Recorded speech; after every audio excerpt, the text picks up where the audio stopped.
আসসালামু আলাইকুম এভরিওয়ান। আশা করছি সবাই অনেক ভালো আছেন। আজকে আমি তৈরি করে দেখাবো প্যানকেক।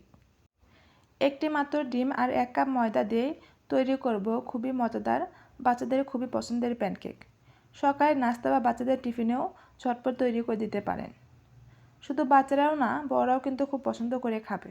এই প্যানকেক অনেক বেশি সফট আর অনেক বেশি টেস্টি হয়। প্রথমে আমি নিয়ে নিচ্ছি একটি রুম টেম্পারেচারে থাকা ডিম, আর দিয়ে দিচ্ছি হাফ কাপ চিনি, সামান্য পরিমাণ লবণ। যারা মিষ্টি খাবারে লবণ পছন্দ করে না তারা বাদ দিতে পারেন। আর দিয়ে দিচ্ছি 1.5 চামচ ভ্যানিলা এসেন্স। এখন সবগুলো উপকরণ একসঙ্গে মিশিয়ে নিচ্ছি। চিনিটা ভালোভাবে গলে যাওয়া পর্যন্ত এটা মেশাতে হবে।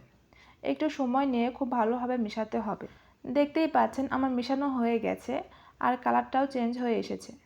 এখন এর মধ্যে দিয়ে দিচ্ছি 2 টেবিল চামচ গুঁড়া দুধ। আপনারা চাইলে গুঁড়া দুধটা স্কিপ করতে পারেন, তবে গুঁড়া দুধের কারণে এর টেস্টটা অনেক ভালো আসে। এখন একটি ছাঁকনির মধ্যে 1 কাপ ময়দা দিয়ে চেলে নিচ্ছি। আর অবশ্যই শুকনো উপকরণগুলো এইভাবে চেলে নেবেন, তা না হলে কিন্তু দলা পেকে থাকবে। এখন 1 চামচ বেকিং পাউডার দিয়ে আবারও চেলে নিচ্ছি। চেলে নেওয়া হয়ে গেলে এখন এর মধ্যে দিয়ে দিচ্ছি হাফ কাপ লিকুইড দুধ। এখন সব কিছু ভালোভাবে মিশিয়ে নিচ্ছি। আর এই মেশানোর কাজটা একটু সময় নিয়ে আস্তে আস্তে করতে হবে। প্যানকেক তৈরি করার জন্য এখানে একটা ঘন ব্যাটার তৈরি করতে হবে। পাতলা ব্যাটার তৈরি করা যাবে না। আবার ব্যাটারটা যদি একদম বেশি ঘন হয় তাহলে সামান্য একটু দুধ দিয়ে পাতলা করে নেবেন। তাই বলে একদম বেশি পাতলা করা যাবে না। আর এখন দিয়ে দিচ্ছি 2 টেবিল চামচ তেল। তেল দিয়ে আবারও ভালোভাবে মিশিয়ে নেব।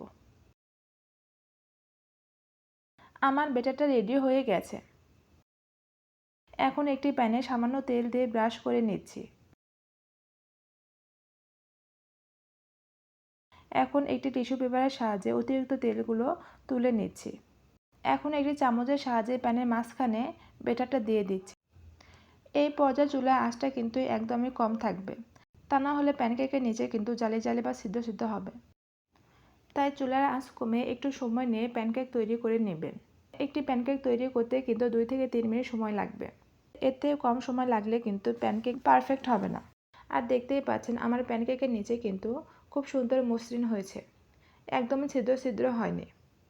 একইভাবে আমি সবগুলো প্যানকেক তৈরি করে নেব। একটি মাত্র ডিম দিয়ে 10 থেকে 12টা প্যানকেক তৈরি করতে পারবে। দেখতেই পাচ্ছেন প্যানকেকটা কত সুন্দর কালার এসেছে আর হয়েছে একদমই পারফেক্ট। ছোট বড় সবাই কিন্তু অনেক পছন্দ করবে। বিশেষ করে বাচ্চারা এই প্যানকেক খেতে কিন্তু বেশি পছন্দ করে। আবার বাচ্চাদের টিফিনেও কিন্তু মাত্র 10 মিনিটে ঝটপট তৈরি করে দিতে পারেন।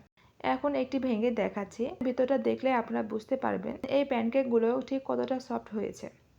আশা করছি আজকের রেসিপি আপনাদের কাছে ভালো লেগেছে। ভালো লাগলে লাইক, কমেন্ট ও বেশি বেশি শেয়ার করবেন। আর এরকম সহজ রেসিপি পেতে আমার পেজে ফলো করে রাখবেন।